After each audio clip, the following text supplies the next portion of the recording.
este sermón mansos o broncos? ¿Ok?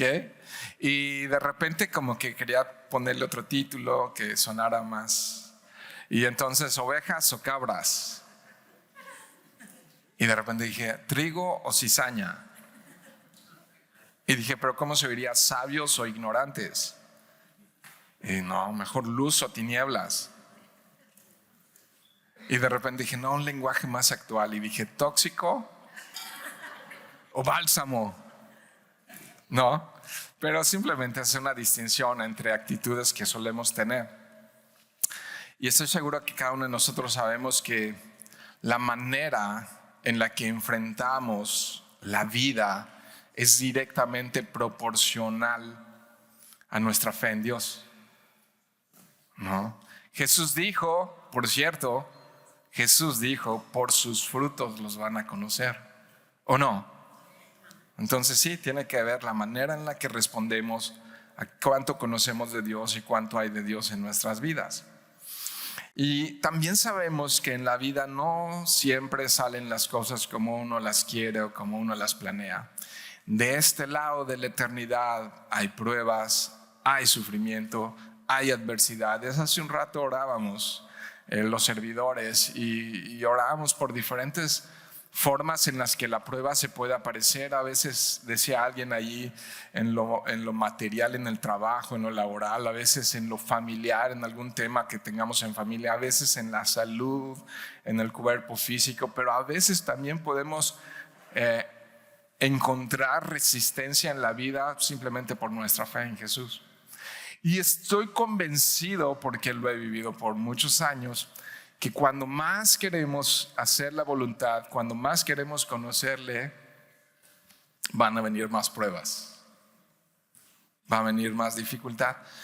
Pero en ese momento, en nuestra debilidad, se va a manifestar el poder de Dios. En nuestra debilidad.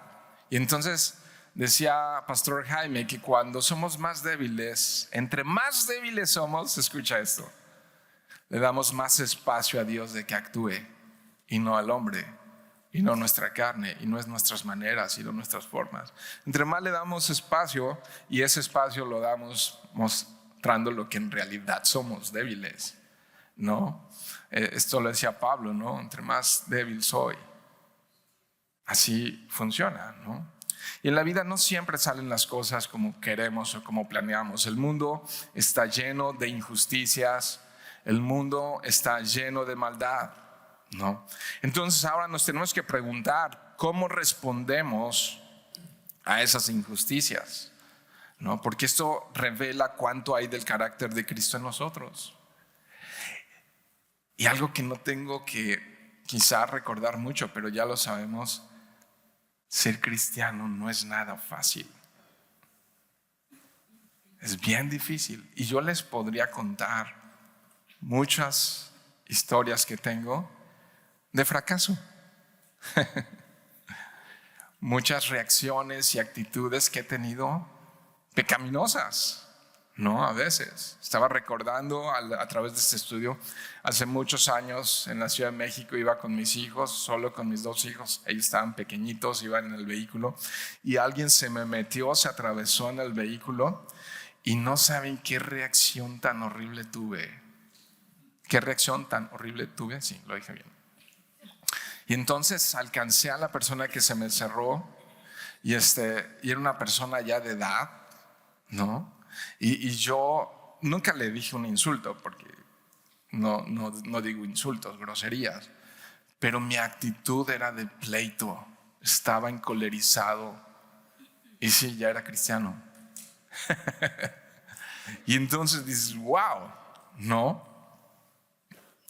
Y tendría muchas más de esas para contarles. Pero sabes, algo que me recordó el Señor, me recordó que nosotros, los cristianos, aquí hay muchos cristianos, ¿no es así?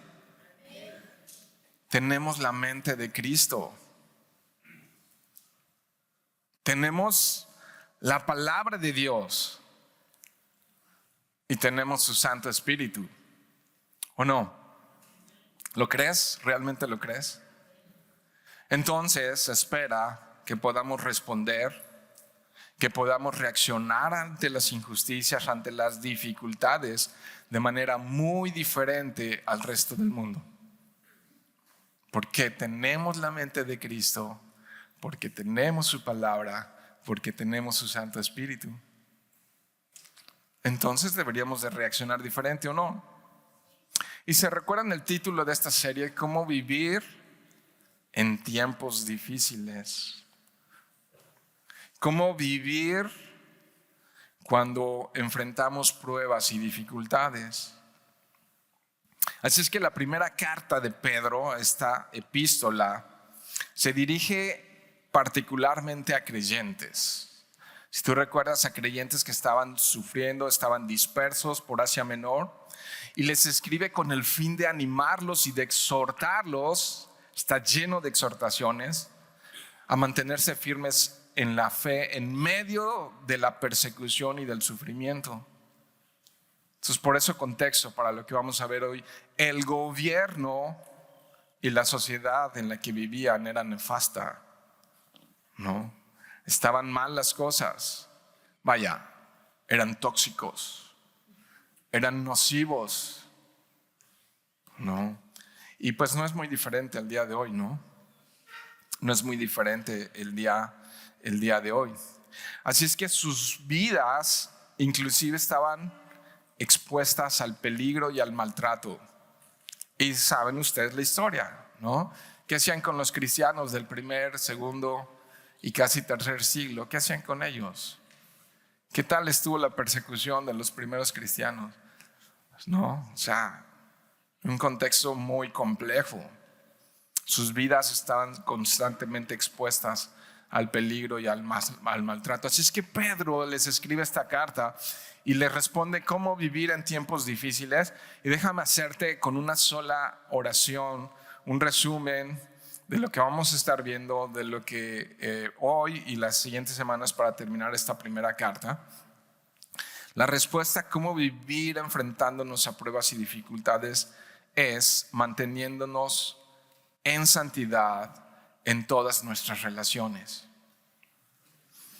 ¿Cómo? Lo estoy reduciendo a una frase. Estoy sintetizando todo esto de una manera muy básica y práctica. ¿Cómo vivir en tiempos difíciles? ¿Cómo vivir cuando enfrentamos pruebas y dificultades? Manteniéndote en santidad en todas tus relaciones. Y eso incluye con los creyentes en casa, con los cristianos, y afuera con los no creyentes, ¿no? Entonces, hoy no es muy diferente. Seguimos en un mundo muy hostil, ¿no lo crees? Entonces, haciendo un poco de recapitulación de lo pasado, en el capítulo 1, si recuerdas, ve allá al capítulo 1, describe el propósito de las pruebas, ¿no? Dice el verso 6, en lo cual ustedes se regocijan grandemente, aunque ahora por un poco de tiempo, si es necesario, sean afligidos con diversas pruebas. Y luego en mi Biblia hay un para que la prueba de la fe de ustedes, más preciosa que el oro que perece, aunque probado por fuego, sea hallada que resulta en alabanza y gloria y honor, ¿no? ¿Cuándo? Cuando Jesucristo se manifieste. Wow. Entonces, el propósito, cada una de las pruebas que vivas como cristiano, cada una de las pruebas que enfrentes como cristiano tienen propósito. No debemos de olvidar esto, porque si lo olvidamos se nos pierde el norte, el panorama. A veces las pruebas pueden llegar a ser demasiado sofocantes, demasiado duras. La pérdida de un familiar, ¿no? Quedarte sin trabajo, estar en una crisis financiera, una enfermedad, o aún ser perseguido por tu fe. Y pueden llegar a ser pruebas. Decía el otro día el pastor Frank, ¿no?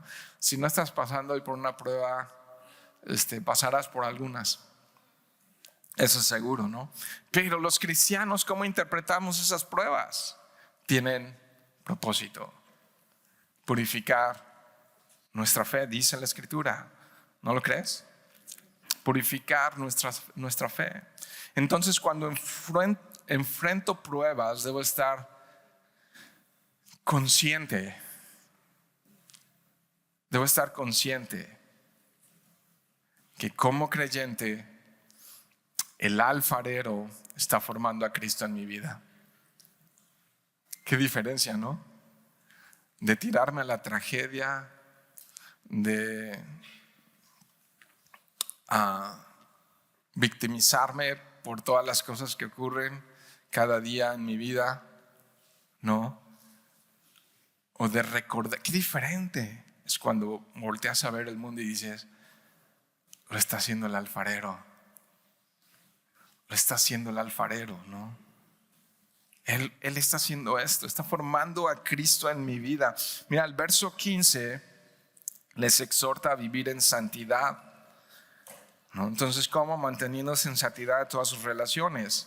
Y el verso 15 dice por allí, sino que así como aquel que los llamó, hay un llamamiento, es santo, así también sean ustedes santos.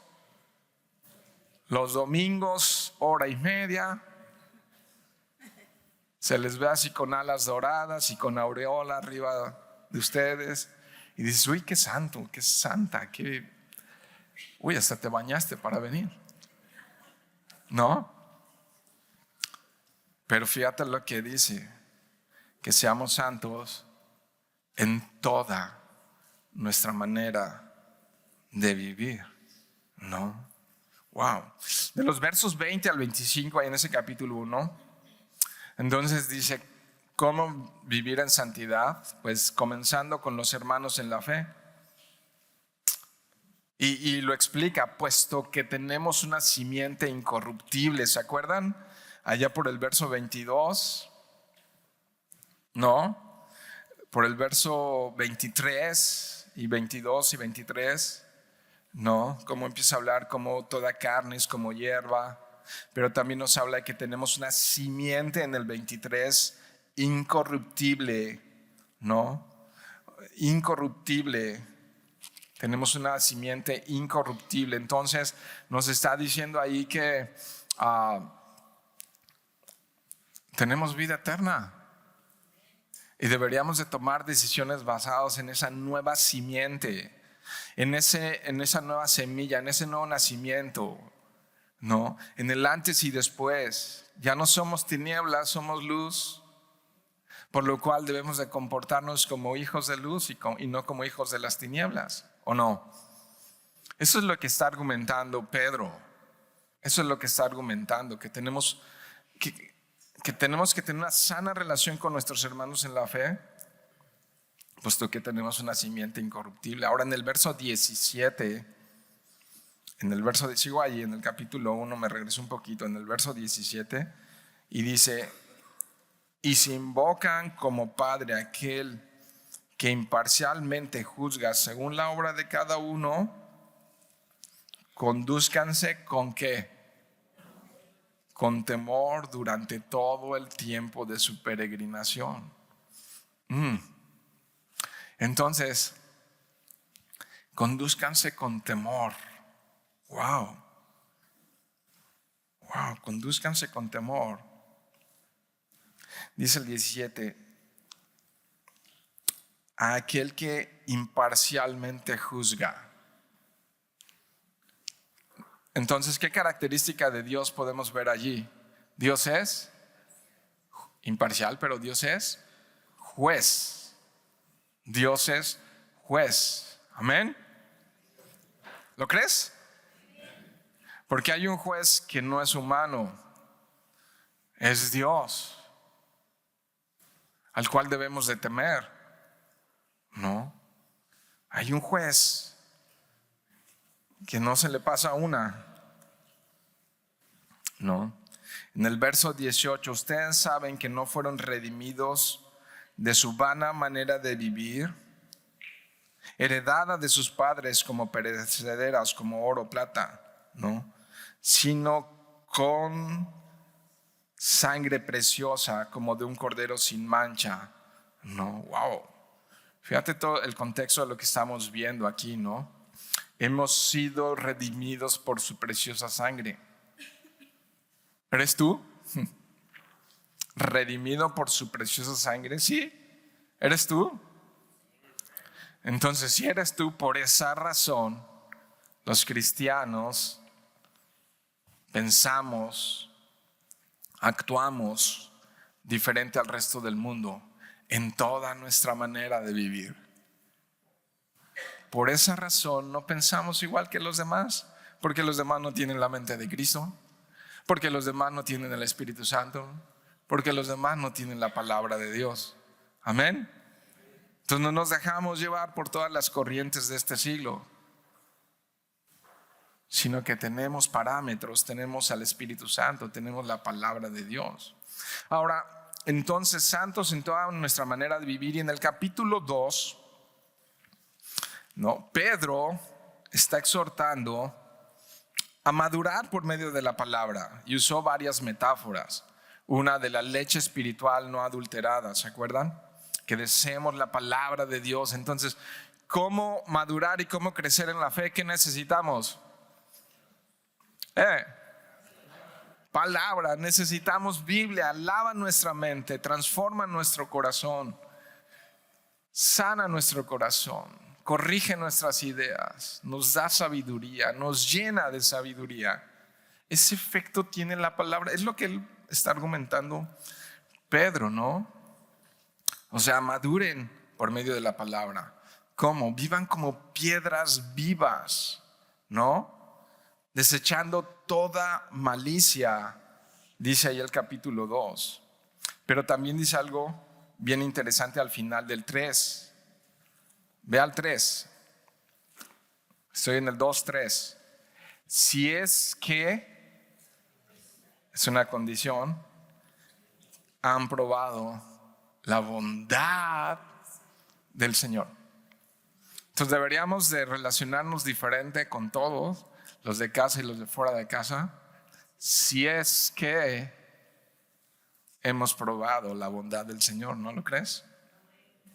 Si es que hemos probado. Y empieza ahí también a argumentar que Jesús es nuestra piedra angular. O sea, se oye muy poético. Sí, piedra angular, y nos ponemos y podemos dar toda la explicación técnica de una piedra angular y los arquitectos y todo. Pero sabemos de manera simple que una piedra angular es la piedra más importante de una edificación y es la que sostiene todo, ¿o no? Lo que está diciendo esta metáfora es que nuestra manera de pensar, de actuar, de vivir, de hablar, debe estar sostenida por la mente de Cristo. Toda la mente de Cristo está revelada en la Biblia, de Génesis, Apocalipsis, aquí está. Por eso vamos por todo el consejo de Dios. Estamos a punto de terminar ya el Nuevo Testamento, nos faltan nada más estas cartas de Pedro y Judas, ¿no? Y estamos avanzando a través del Antiguo Testamento porque creemos seriamente creemos que es este libro el que nos revela la salvación, el que nos muestra a Dios. Dios se dio a conocer. No es un Dios lejano ni ausente, y aún se encarnó y vino y habitó entre nosotros y nos dejó su preciosa palabra. Él, Dios mismo, inspiró a todos esos hombres que escribieron la Biblia por medio de su Santo Espíritu. Es de autoría divina la palabra de Dios y debe tener autoridad sobre nuestras vidas como creyentes y sobre todo consejo humano y sobre toda tendencia humana y sobre todo pensamiento humano. La palabra de Dios tiene que guiarnos, nos tiene que ayudar a cómo responder en tiempos de adversidad y cómo responder en tiempos difíciles. Entonces dice aquí el argumento de Pedro, que Jesús es nuestra piedra angular. Entonces a Él debemos de seguir, ¿no lo crees? A Él debemos de seguir, a Él debemos de obedecer, a Él debemos de imitar, no al mundo ni a sus costumbres, a Él lo debemos de imitar. Ahí en el capítulo 2, los versos 9 al 10, dice, mira esto, estoy en el 2, pero ustedes son, ahí te hablan. O sea, deja que esta palabra caiga en tu corazón. Esto es identidad. Eso nos distingue del resto del mundo, mis queridos hermanos. Ustedes son linaje escogido, real sacerdocio, wow, nación santa, pueblo adquirido para posesión de Dios. Somos su esposa, ¿no? A fin de que anuncien, fíjate, las virtudes de aquel. ¿Qué tenemos que hacer en medio de las pruebas? Anunciar las virtudes de Cristo. Anunciar las virtudes de aquel que nos llamó de las tinieblas a luz admirable. Es diferente, ¿no? O sea, ¿cómo vamos a responder igual que el resto del mundo? Mintiendo, robando, transando, odiando, adulterando. ¿No? O sea, es diferente. Ustedes en otro tiempo, mira lo que me recuerda el verso 10. Yoshimi, en otro tiempo no eras pueblo, pero ahora son el pueblo de Dios. Mira esto, no habían recibido misericordia, pero ahora han recibido misericordia. Se debe de ver muy diferente la vida. Se debe de ver muy, muy, muy diferente la vida, la manera en la que interpretamos la vida. En el verso 11 dice, recordándonos que somos peregrinos, ¿no? Que somos peregrinos. Y entonces, por tanto, dice que nuestra conducta debe ser irreprochable. El verso 11 dice, les ruego que como extranjeros y peregrinos, que se abstengan de las pasiones carnales que combaten contra el alma. Y dice, mantengan entre los no creyentes, entre los gentiles, una conducta como irreprochable. ¿No los he perdido? ¿Están conmigo? Entonces es que sí, esto está muy intenso y muy emocionante. Actitud de peregrino. Una frase, ahorita estuvimos lunes y martes en una conferencia de pastores, y una frase que ya se acuñó y que se volvió así como muy de los pastores que a veces pasamos por algunas pruebas, fue que el pastor Jaime, o sea, es que pastor, mira, me pasó esto, y la iglesia, y esto, y las finanzas, y él dice, ¿pero moriste? Si ya te aplaca. No muerto, aquí sigo. Ok, no. Y entonces, mientras estamos avanzando en esto que se llama vida, no nos aferramos a esto. Tenemos que tener actitud de peregrinos. Estamos de paso. Entonces, a veces las luchas más feroces que enfrentamos en el alma y nos quedamos ahogados y atorados y sufrimos y nos deprimimos y nos agobiamos y nos amargamos y todo lo que quieras, es porque estamos pensando que todo es aquí de este lado de la eternidad. Tenemos que ver esto. Entonces, a una iglesia en serias dificultades, ¿cómo vivir? Como peregrinos, ¿no? Con una conducta irreprochable. Los versos 13 al 20 continúa por ahí, hablando de esa santidad y de las esa santidad que habla de las virtudes de Cristo, ¿no? Y entonces comienza ahí diciendo que cómo vivir sujetándose a las autoridades civiles. Ya lo vimos, ¿se acuerdan? Al gobierno. Y el gobierno allá no era fácil, Roma. Pero también habla acerca de sujetarse a las autoridades en el trabajo, ¿no? A las laborales. Del 13 al 20 más o menos lo describe eso. Pero fíjate cómo, verso 15, ve allá, quiero que lo mires en tu propia Biblia. Porque esta es la voluntad de Dios, que haciendo bien ustedes hagan enmudecer la ignorancia de los hombres insensatos. ¿Que haciendo qué? el bien. Wow. Hagamos enmudecer la ignorancia de los hombres insensatos. El 16 me habla de que tengo una libertad. Anden como libres, pero no usen la libertad como pretexto para maldad. Se repite no sé cuántas veces el tema maldad, malos, maldad por toda la carta, haciendo una diferencia en la manera de vivir y de pensar en los que no conocen, en aquellos que no ha sido derramada la misericordia, entre los que creemos en Jesús, entre los que hemos disfrutado de su misericordia. Así es que dice que nuestra libertad, nuestro criterio, iglesia, tiene un límite, ¿no? Y entonces dice, como siervos de Dios, dice el 16. Entonces aquí hay dos cosas, como peregrinos y como ¿qué otra cosa? Y como siervos de Dios. ¿Te fijas por qué me regresé tanto y contextualicé en todo esto? Tenemos que volver ahí a entender esto. ¿Por qué me pide que me sujete a las autoridades? ¿Por qué me pide que me sujete a mis hermanos en la iglesia? ¿Por qué me pide que trate con misericordia? ¿Por qué me pide que responda a las situaciones de la vida con la mente de Cristo? Porque soy peregrino, ¿no?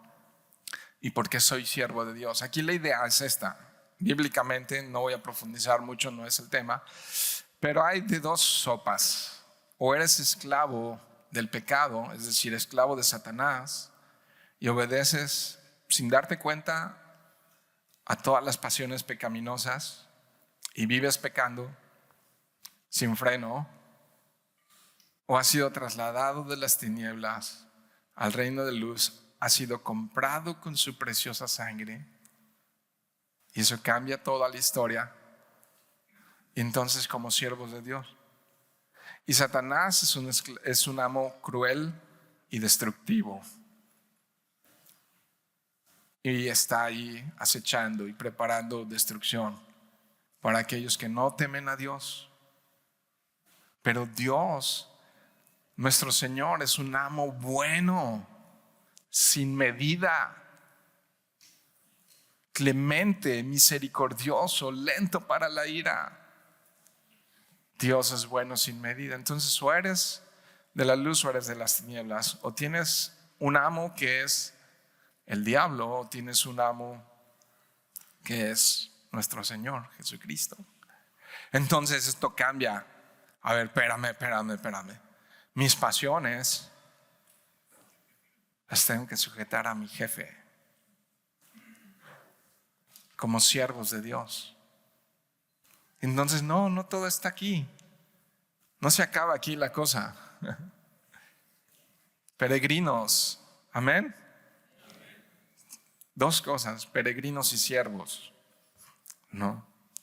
En el verso 18, siervos estén sujetos a sus amos con todo respeto, no solo los que son buenos y afables, que interesantes, sino también a los que son, dice en la Nueva Biblia de las Américas, insoportables. Wow. No solo a las personas amables, sino también a las insoportables.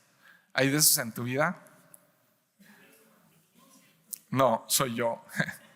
Soy yo el insoportable, ¿no?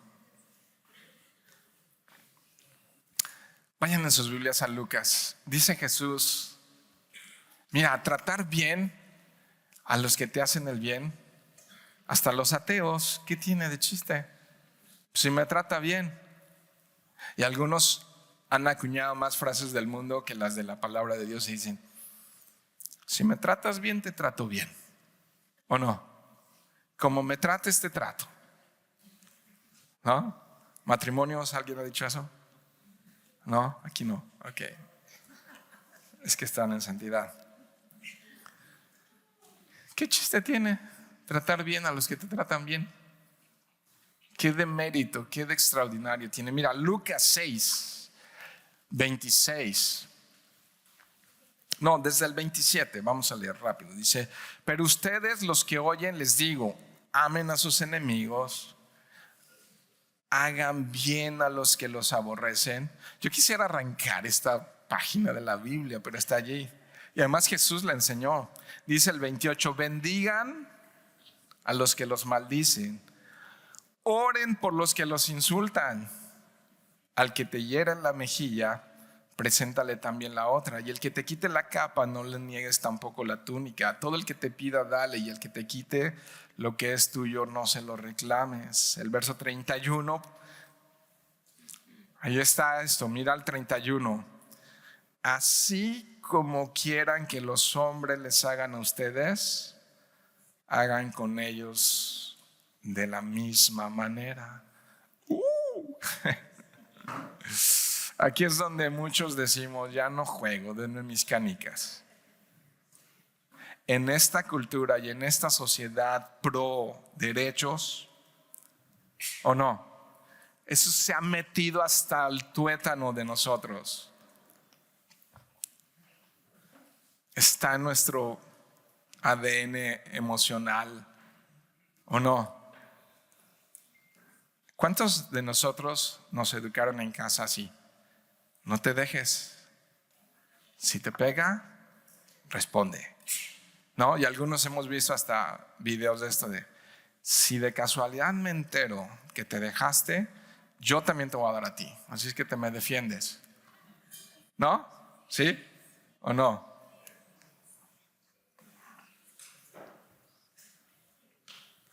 Les conté esa historia, ¿no? De aquella vez que no llegué a los golpes ni a los insultos, pero sí estaba lleno de ira con ese hombre que se me encerró, ¿no? Y de repente pregunto, ¿cómo me gustaría ser tratado cuando he tenido un momento pecaminoso y terrible en mi vida? ¿Cómo te gustaría ser tratado a ti? Yo ya me la puse en la camisa y ya me mostré vulnerable y he tenido más, no solo esa. ¿Cómo te gustaría ser tratado a ti si se descubriera el peor de tus pecados? ¿No? Entonces, como quieras que te traten a ti, pues trata a los demás. Es una ley y un principio tremendo, ¿o no? Ok, vamos a seguir ahí en el 32. Si aman a los que los aman, sigo ahí en Lucas 6. ¿Qué mérito tienen? Porque también los pecadores aman a los que les aman. Si hacen bien a los que les hacen el bien, ¿qué mérito tienen? Porque también los pecadores hacen lo mismo. O sea, tienen que pensar diferente al resto del mundo, ¿o no? Verso 34, si prestan a aquellos de quienes esperan recibir, ¿qué mérito tienen? También los pecadores prestan a los pecadores para recibir de ellos la misma cantidad. Antes bien, amen a sus enemigos y hagan bien.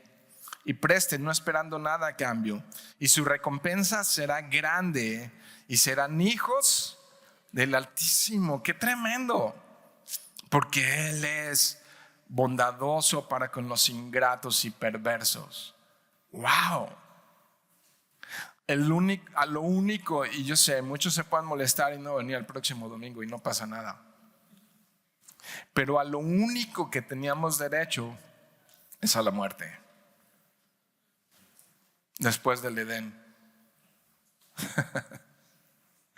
Ese es nuestro derecho, a morir. Ese es nuestro único derecho delante de Dios, a morir a causa de nuestro pecado, ¿no? Y siendo ingratos y perversos, y dice Pablo en su lenguaje, aun cuando andábamos perdidos en nuestros delitos y pecados, o sea, enlodados sin temer y sin conocer a Dios, allí nos amó. Y sabes, Él me ama y eso lo disfruto tanto. Esa relación, esa comunión, esa gracia, esa misericordia que no merezco. No la merezco, no me la gané. No he hecho nada, no tengo ningún mérito. Pero Él ha sido bondadoso conmigo. Entonces, ¿qué? Verso 36. Entonces, ¿qué? Sean ustedes misericordiosos.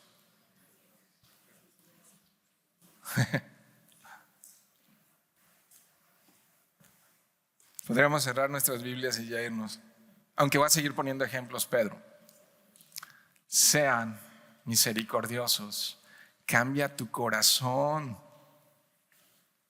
cuando dices, Dios ha sido misericordioso conmigo. No merecía nada. Ni la preciosa esposa que Dios me ha dado, ni los hijos que Dios me ha dado, ni el privilegio de estar en esta congregación entre ustedes. Les amo muchísimo, pero no mucho como Cristo. Cristo les ama de verdad. Yo a veces mi amor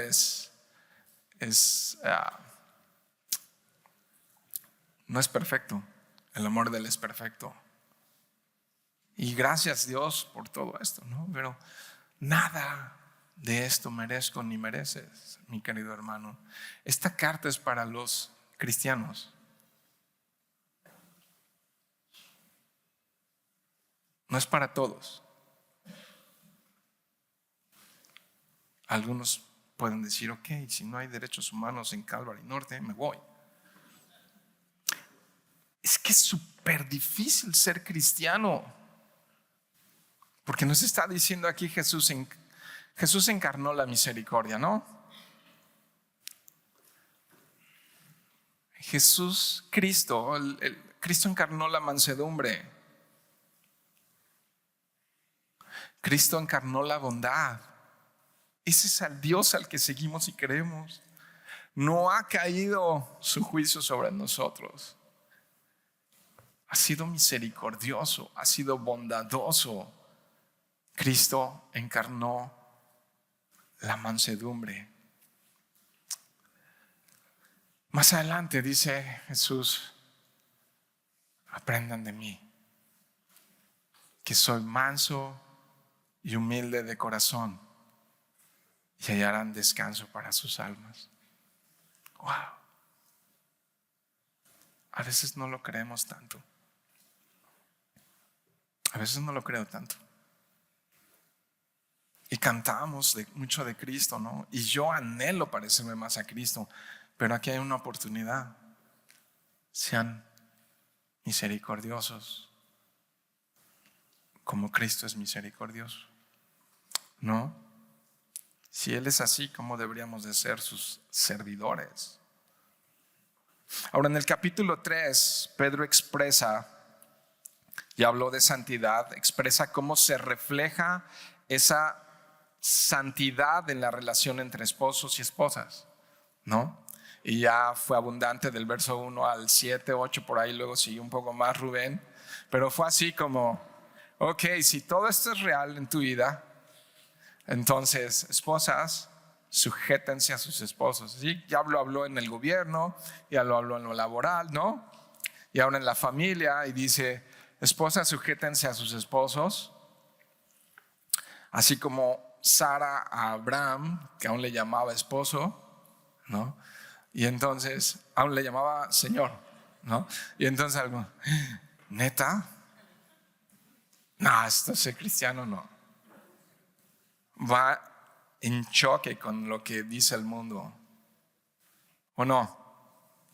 Y entonces, pero va con los hombres y les dice, hey, traten bien a sus esposas, porque si no sus oraciones no van a ser recibidas. ¿No?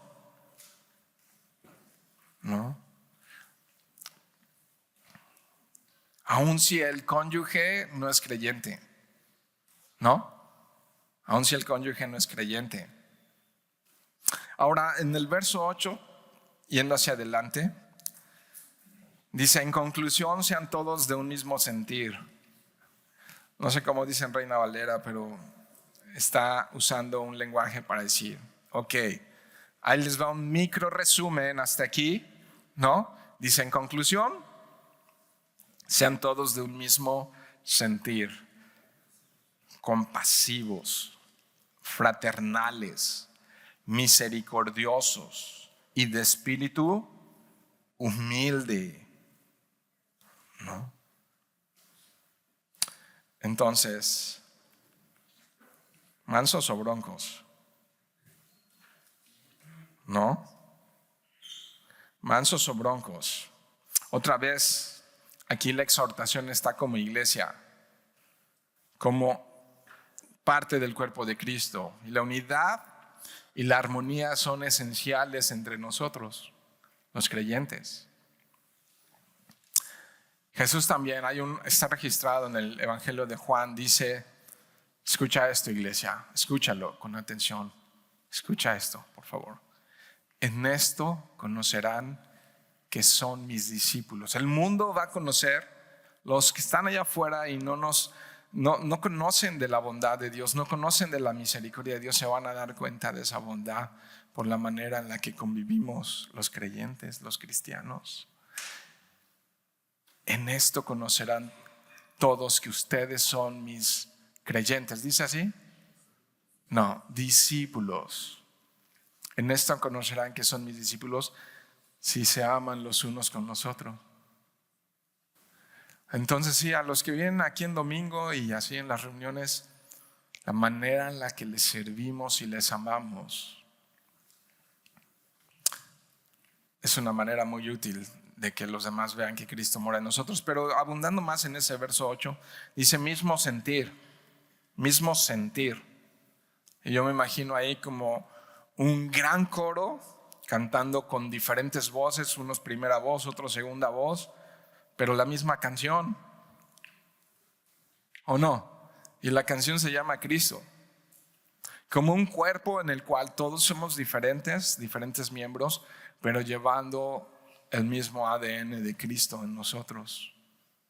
Dice ahí compasivos, y yo me fui a la palabra y la busqué tanto en la etimología grecolatina como en el griego, y bueno, en el griego directo de la Septuaginta, y dice que literalmente sufrir juntos. Compasivos es sufrir con otros, ¿no? Me gustó eso. O sea, ser empático con los que no le están pasando tan bien como tú. Ser empático con los que sufren. O sea, ponerme en lugar de otros. Arruinar mi yo un poco, ¿no? Porque la filosofía del mundo es primero yo, después yo y el último yo. No tengo tiempo para ti. No tengo cómo desprenderme de algo para bendecirte, ¿no? Y entonces esto habla de empatía, es bien importante. A ver, ser compasivo con otros es lo opuesto a rechazar o condenar a otros. No me cae tan bien. Está hablando entre iglesia. Entonces, a veces se nos nota la altivez. Dice también fraternales, ¿no? Me encantó también fraternales. Esta palabra describe un alto sentido de lealtad. Una lealtad inquebrantable. Ayer fuimos a una fiesta infantil de un amigo de aquí en la iglesia, su hija, y he visto a través de los años su amistad es inquebrantable, su lealtad es inquebrantable, ¿no? Entonces de eso habla esto, de fraternales, de un lazo familiar que busca, ¿a poco no? ¿Tú no buscas el bien de los tuyos? De los de tu sangre biológico y dices, son de mi sangre y carne, ¿o no? Pues es esto. Pero tenemos el mismo ADN espiritual, el de Cristo. Entonces, fraternales en esto. También dice misericordiosos. Alguien que misericordioso, alguien que practica el perdón, ¿no? Fíjate que la definición aquí como que se repita porque también habla de alguien que es compasivo. Y en su sentido más amplio es alguien que no corre a buscar la ley. Busca restaurar al que ha fallado. Busca sanar al que ha caído. Con el amor cubre los pecados de los que han fallado y han caído. Dentro de la iglesia, del contexto de iglesia, ¿no? ¿Se acuerdan de las bienaventuranzas? ¿Algunos se acuerdan? Mateo 5. Bienaventurados los misericordiosos, porque ellos alcanzarán misericordia. Wow. ¿No? Y dice también ahí en ese resumen, espíritu humilde. Literal habla de alguien que es amigable. Literal habla de alguien que es accesible. Vaya, que no es un sangrón, que no es un engreído, que cuando estamos reunidos como iglesia pisamos el mismo suelo, el mismo escalón, que no somos mejor que nadie al pie de la cruz.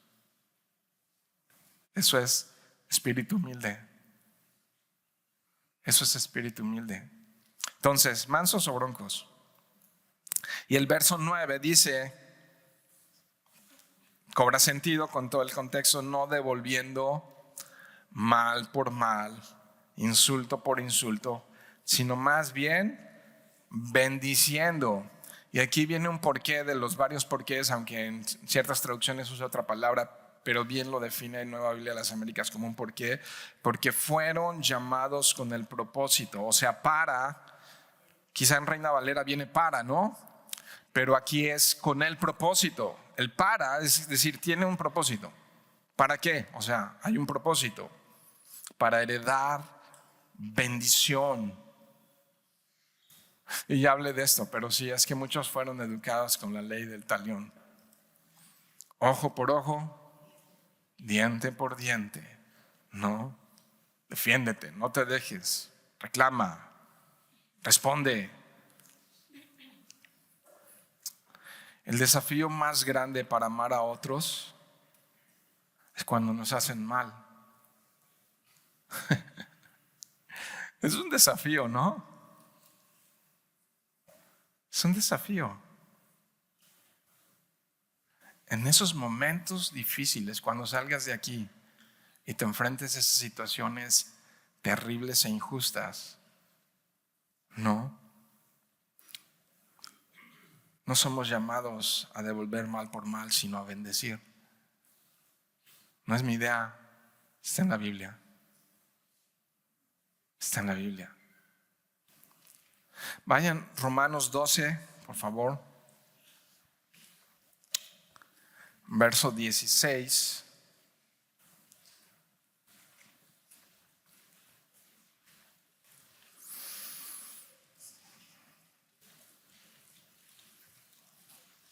Cuando estén allá digan amén.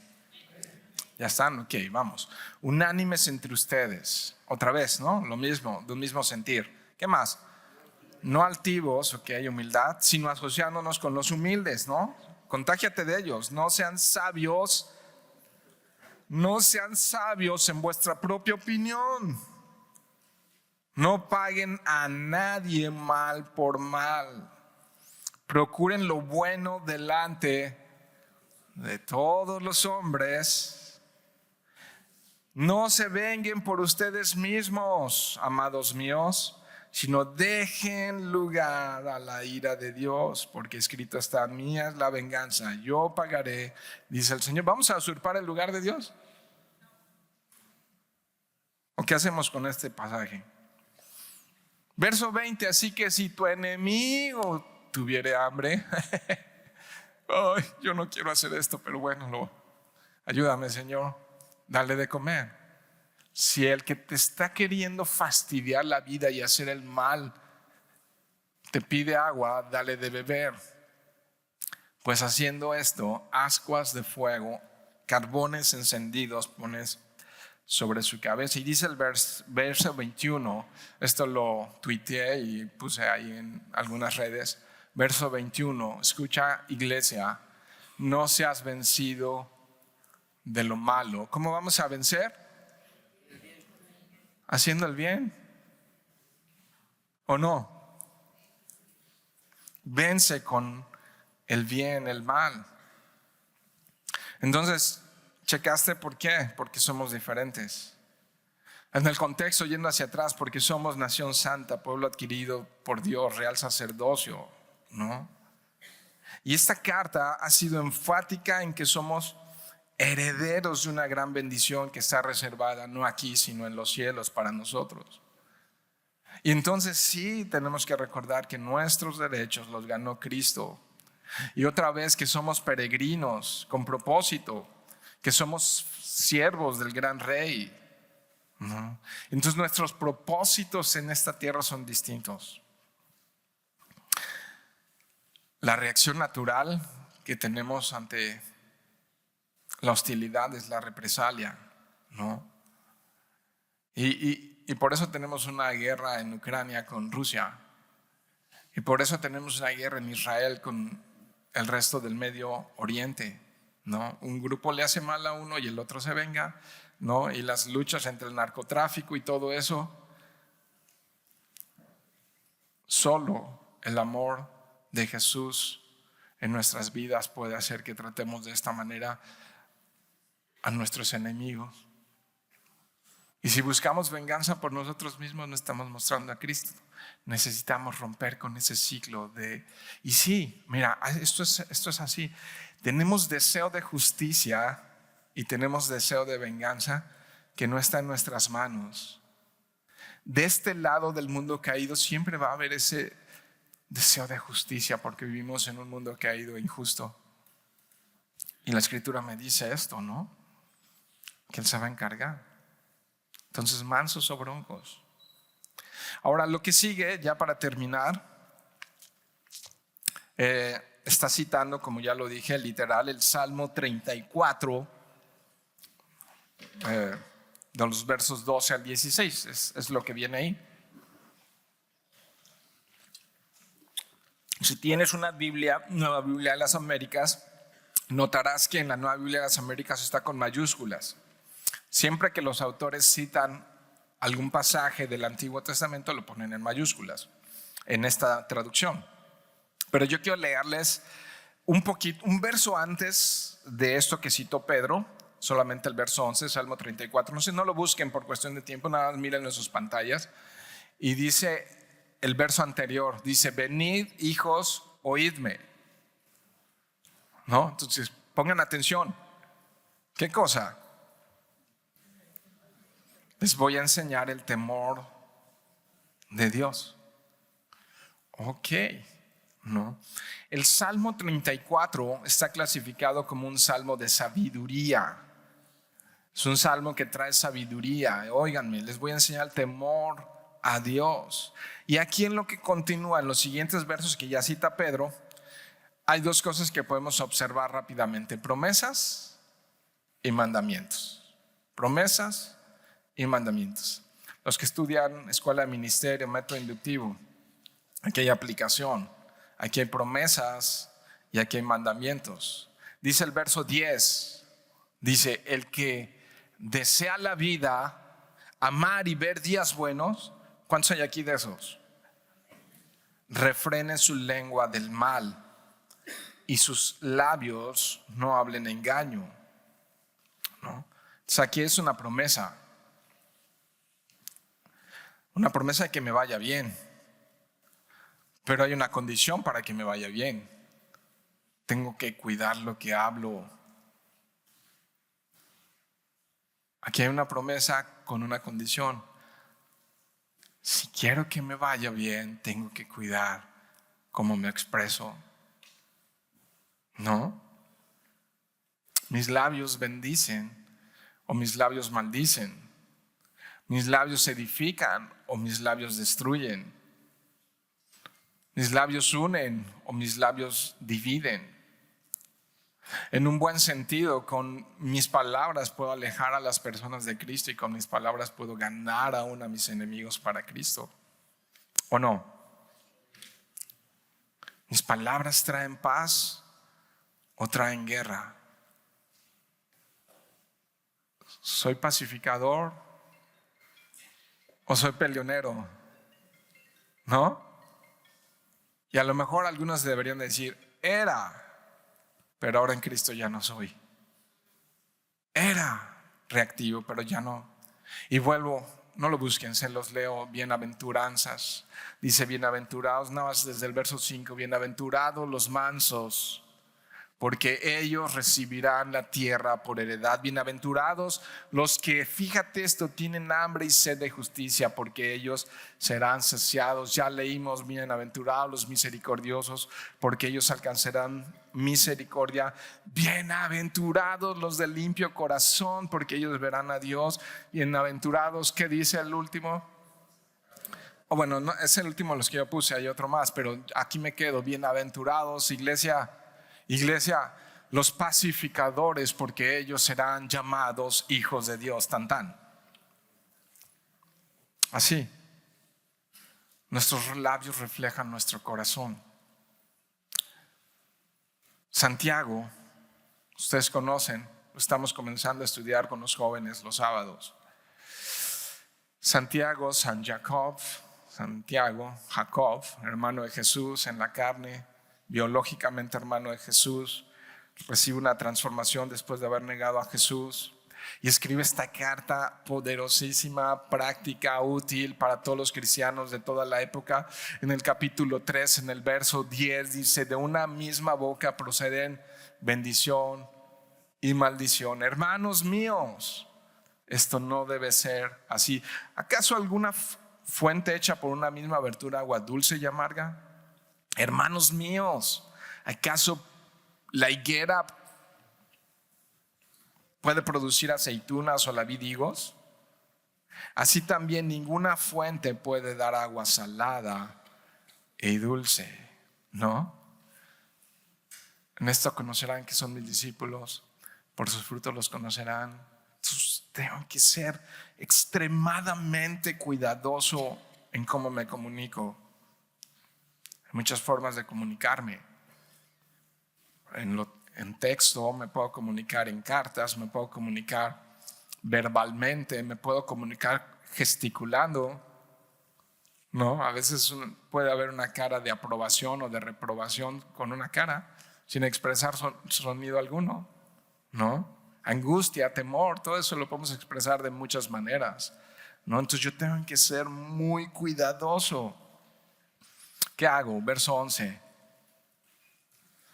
Apártese del mal y haga el bien.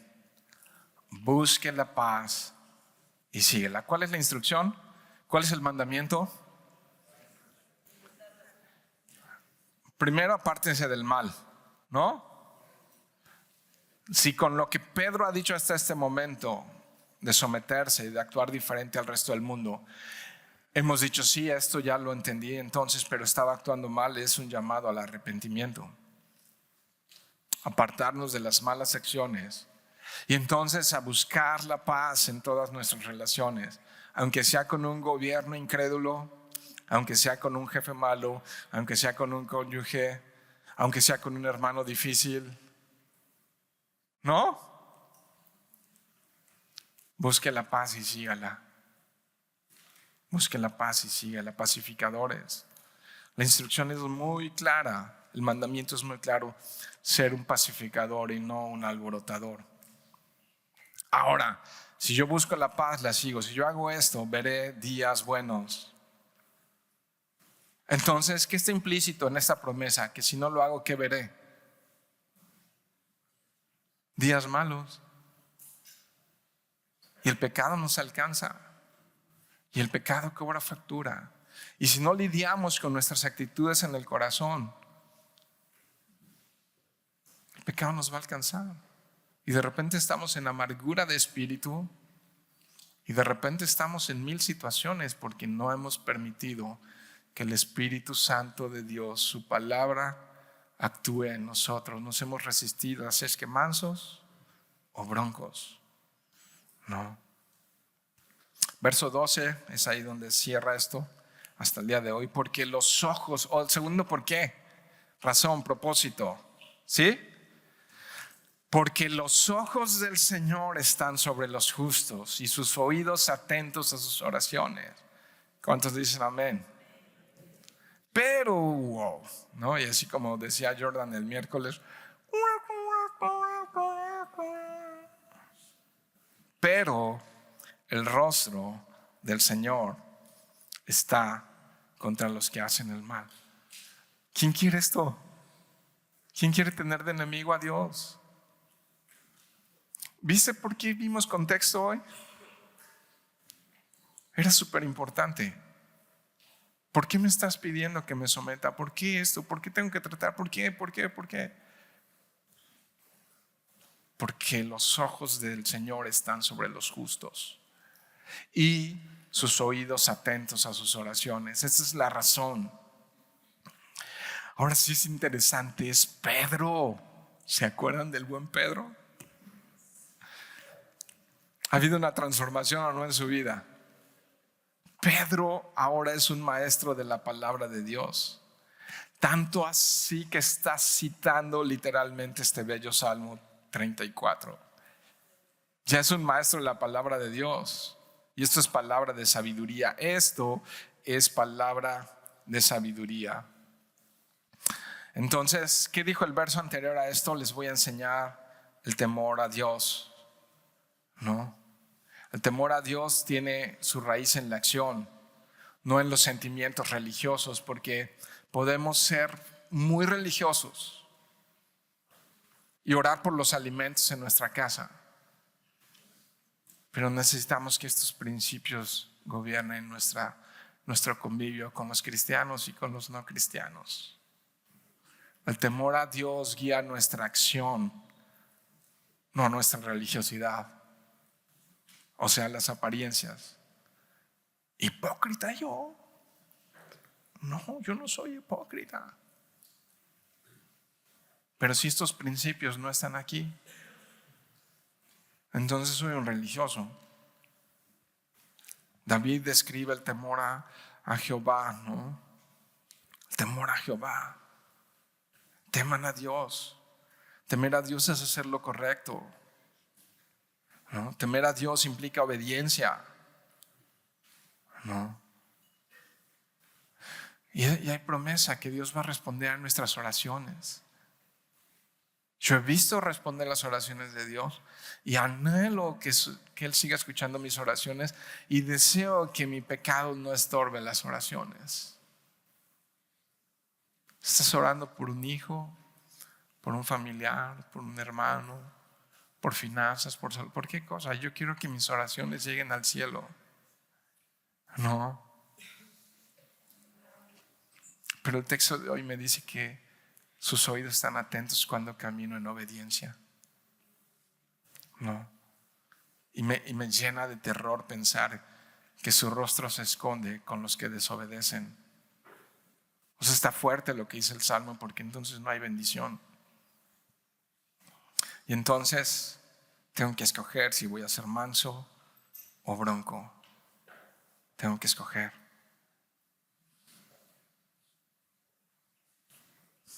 Hermano, ¿cuál es nuestra realidad con Dios?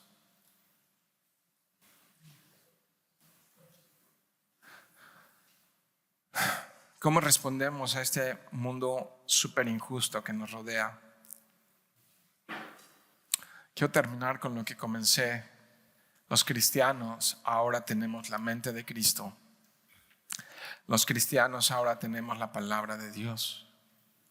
Los cristianos ahora tenemos al Espíritu Santo, por lo cual tenemos el poder. Imagínate tener la mente de Cristo para reaccionar, para responder, para reaccionar a las injusticias, a las dificultades, a las pruebas de manera diferente. ¿Cómo? Amando y siendo misericordiosos, como Dios lo ha sido con nosotros, ¿no?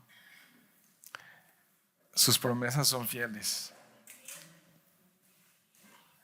Y si pueden venir al grupo Alabanza, sus promesas son fieles y un día vamos a estar en vivo con Él celebrando Cena del Señor. Celebramos, ¿sabes qué celebramos hoy? Celebramos su misericordia. Celebramos su misericordia. ¿Pueden comenzar a repartir los elementos? Celebramos su misericordia. En lo que reparten los elementos de la cena del Señor, Si tienes poco tiempo viniendo aquí y dices, ok, no soy miembro, no he hecho esto, no he hecho aquello para participar de la cena del Señor. Hay una historia en 1 Corintios. El primero en enseñar acerca de la cena del Señor fue Pablo. Y Pablo expresa con sus propias palabras que él mismo aprendió de Jesús. O sea, en esos encuentros que es impresionante, en esos encuentros que Pablo tuvo con Jesús, Jesús le dio instrucciones acerca de cómo participar de la mesa del Señor. Ahora, en la iglesia de Corinto había un relajo tremendo. Había abuso, había muchas cosas feas en la iglesia de Corinto. Entonces se sentaban nomás a convivir y a comer y no tenían entendimiento de lo que estaban haciendo. Gracias, Paul. Entonces, está mejor está sin levadura, ¿no? Y les explica, lo leo rápidamente, porque yo recibí del Señor, fíjate, de Jesús, lo que también les he enseñado, que el Señor Jesús, la noche que fue entregado, tomó pan y habiendo dado gracias, lo partió y dijo: tomen, coman, esto es mi cuerpo que por ustedes es partido. Hagan esto en memoria de mí. Entonces, hagan esto en memoria de mí. Verso 25. Asimismo tomó también la copa después de haber cenado, diciendo: esta copa es el nuevo pacto en mi sangre. Hagan esto todas las veces que la bebieran en memoria de mí. Otra vez, tanto el pan como la copa es en memoria de él, del sacrificio que él tuvo justo un día antes de la Pascua, ¿no? Así pues, todas las veces que coman el pan y beban esta copa, la muerte del Señor anuncian hasta que él venga. De manera que cualquiera que comiera este pan o bebiera esta copa, como lo están haciendo los corintios, de manera indigna, sin conocimiento, sin entendimiento, será culpado del cuerpo y de la sangre del Señor. Por tanto, pruébese cada uno a sí mismo y coma así del pan y beba la copa. Entonces, indignamente tienen que ver principalmente con no discernir el cuerpo del Señor, con no entender. Ahora, esto que tenemos aquí lo preparó Connie, ¿no? Y a lo mejor el jugo de uva tiene marca, es Jumex o algo así. Entonces es un símbolo, no es la sangre literal de Jesús. Es un símbolo de la sangre de Jesús. Y este pan, no sé si lo compró o lo preparó, pero es un símbolo del cuerpo de Jesús, que anuncian el sacrificio y su muerte que fue por todos los pecadores. Entonces, indignamente es no saber ni qué hacemos. Por eso hay que explicarlo una y otra vez. Indignamente es no saber ni qué estamos haciendo. Estamos realmente conmemorando y celebrando, y tenemos que hacer esto porque es un mandato de Él, para memoria nuestra, porque se nos borra la memoria todas las veces que sea necesario hasta que Él regrese. Y me encanta porque pruébese cada uno a sí mismo también es una oportunidad extra en un día como hoy de venir y reflexionar y ponernos a cuentas con Dios después de lo que la palabra de Dios nos habló, y que la palabra de Dios también nos movió hacia el arrepentimiento hoy, ¿no crees? ¿Y por qué no meditas allí? Toma un minuto en tu lugar y dile a Dios: Dios, perdóname, aquí estoy.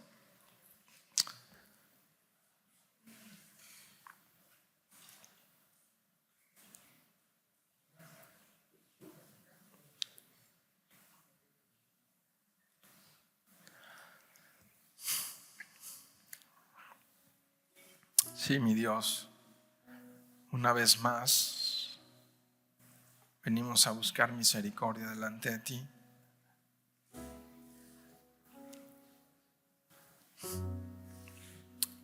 Literal, perdónanos, Señor, perdona nuestros pecados, de los que somos conscientes y de los que somos inconscientes, Señor.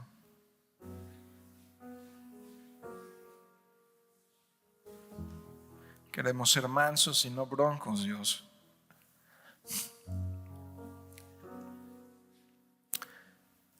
Ayúdanos, porque tú conoces nuestra fragilidad y debilidad, a ser mansos y humildes como tú, a reflejarte dentro y fuera de la iglesia, Señor, a llevarte a todas partes, a representar a ese Dios amoroso y pacífico, Señor, a descansar y confiar en que la justicia es tuya, Señor, a mirarte a ti en todas nuestras relaciones, Señor, con el gobierno, en el trabajo, la escuela. Ayúdanos a ser honrosos en nuestras familias y en nuestros matrimonios, con las personas en general allá afuera, pero también, Señor, con nuestros hermanos. Ayúdanos a ser leales, ayúdanos a ser amigables, a ser misericordiosos, a tratarlos como queremos ser tratados, Dios, a ser más como tú, Dios, a ser más como tú, mi Señor. Y perdónanos, Dios, por tantas veces que te hemos fallado, Dios.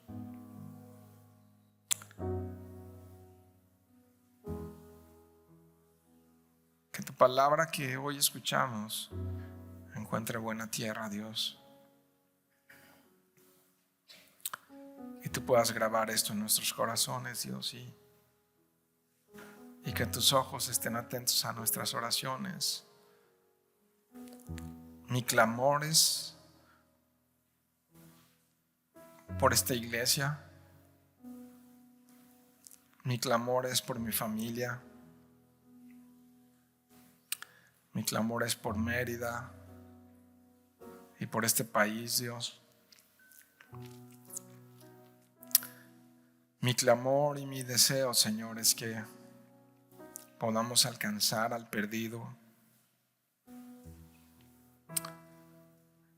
Gracias porque tú no viniste, Señor, a condenar, sino a salvar al perdido, Dios, que era yo, que éramos nosotros.